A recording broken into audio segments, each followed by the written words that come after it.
You ever wished you could have a do-over? Like, if you knew back then what you knew now, you do things differently? That's how I feel about government contracting. There's some things I wish I had known from the jump. It's kind of like they say, if hindsight was 2020, I think it's something like that. Now, unfortunately, some things you just don't know. You don't know what you don't know.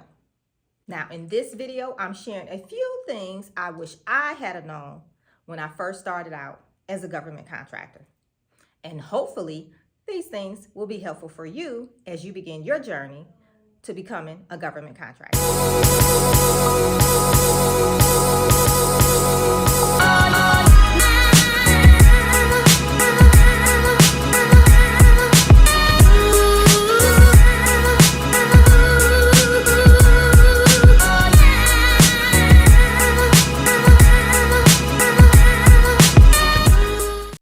Welcome back to the channel. I'm Felicia over at FeliciaStreeter.com, where I help small business owners make the transition from the private sector over into the government sector. I help you guys navigate the RFP process, get 8A ready, and position and start winning some good contracts with the federal government.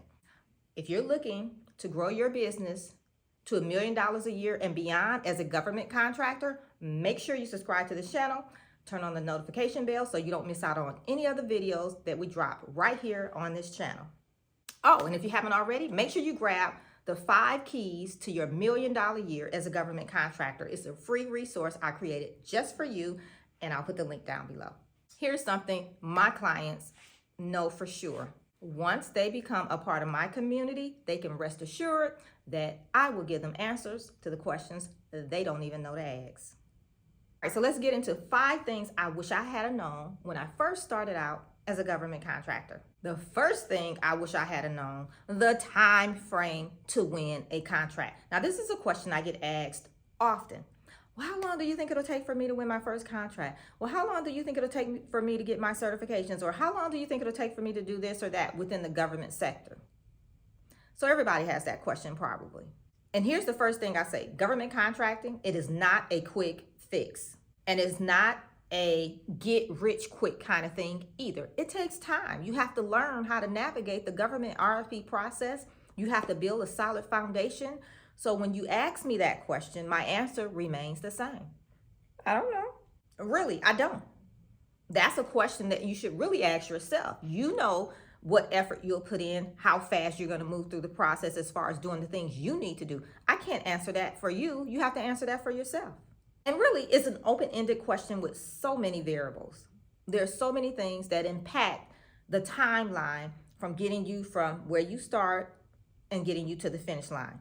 Now, I always say, when you come join me in my boot camp, we fast track you to the finish line. Our thing is to get your first bid done fast. But with that, you're having support. And so the things that you don't know, you have someone there to assist you and help you in moving through the process at a faster pace than going at it on your own and maybe searching Google and trying to find answers and trying to piece things together.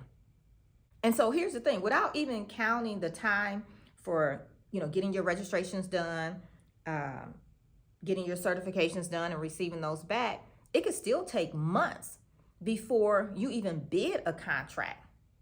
Because first, there has to be a contract out for bid that is a good fit for your company. And it's actually something that you can do and perform on.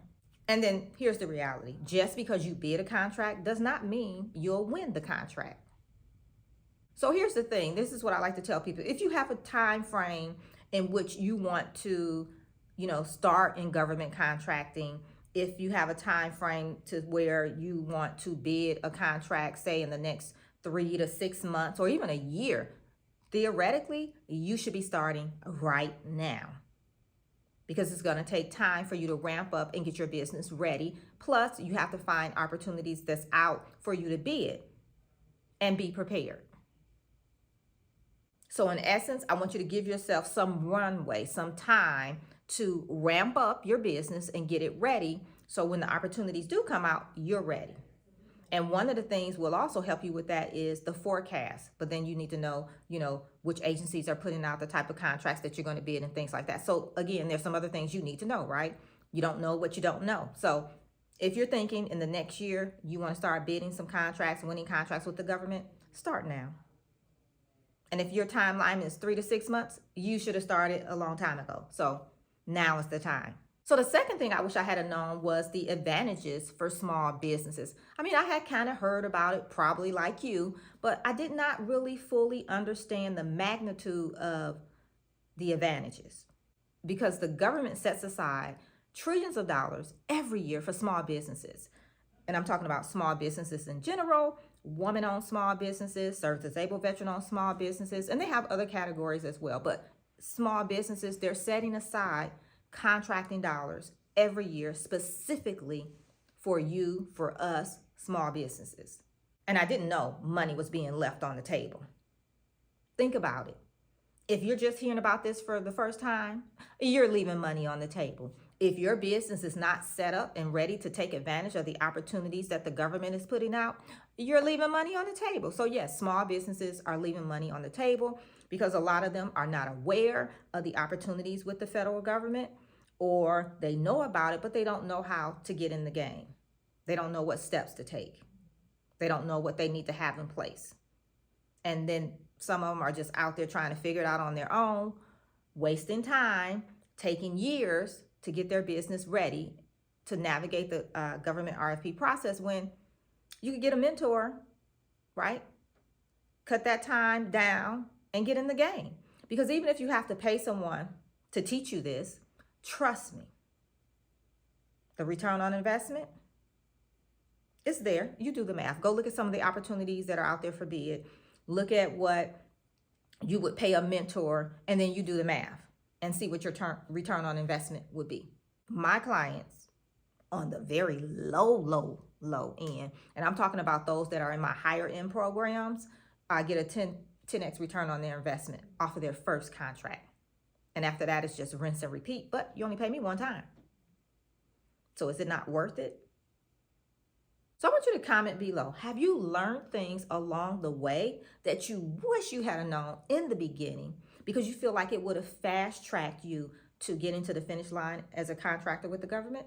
Let me know in the comments, yes or no, no or yes. And if you want to share some of the things you've learned, put that in the comments as well. Let's help others as well that's beginning this journey, and so that we can all learn together on this. So shed some light. I'll see you in the comments on that one. All right, the third thing I wish I had known about is the FAR, the Federal Acquisition Regulation. I'll write that down. You're going to want to go check it out. There is a lot of key information inside of the FAR that you need to know. Now, the FAR is huge, so you can't remember it all, but what you can do is focus on the sections that pertain to you and your business and government contracting. And then the other piece of that is knowing where to look when you need to find information that relates to government contracting and opportunity that you're looking at and things like that. So it's not that you have to memorize everything in the FAR, because you can't, but you do want to know where to go look when you need key information to support what you're doing or what you're saying. So make sure you check out the FAR, and I'll put the link down below for that as well. Now, the fourth thing, this is number 4. The fourth thing I wish I had known is how fast things can change. If you guys remember, I always sign off, you're just one contract away. Here's what I mean by that. My company went from 23,000 to over 7 million in 18 months. Game changer, right? One contract. From that, it just went up. So yes, you're just one contract away from having your business positioned and doing what you wanted to do, generating the revenue that you want to generate, doing the type of projects that you want to generate with the federal government. So remember, you're just one contract away. Now, with that, going from 23,000 to over 7 million so quickly, I wasn't prepared.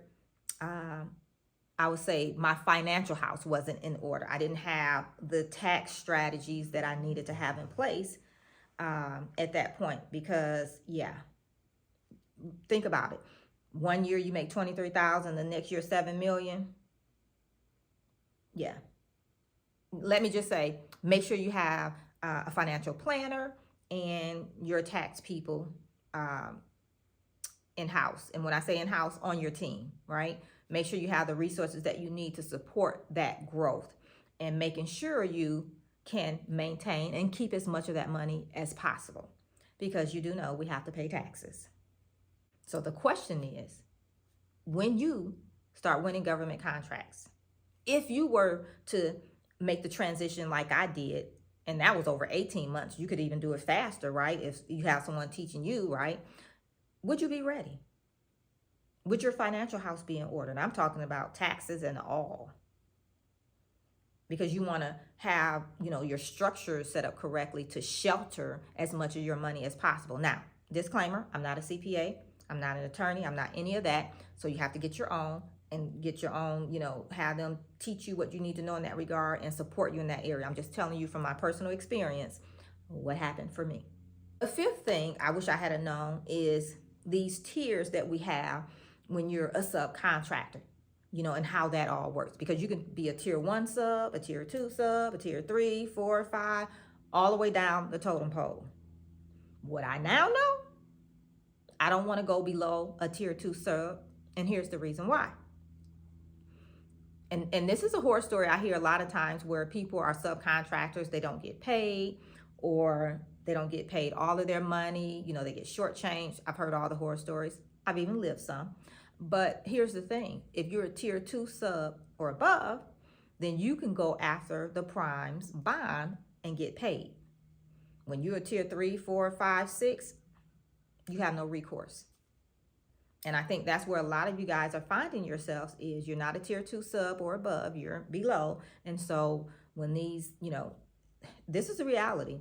A lot of times primes, when they get towards the end of the project, they see they've lost money. They're looking for ways to recapture some of those profits that they've lost, maybe due to schedule changes, change orders, getting behind schedule, whatever.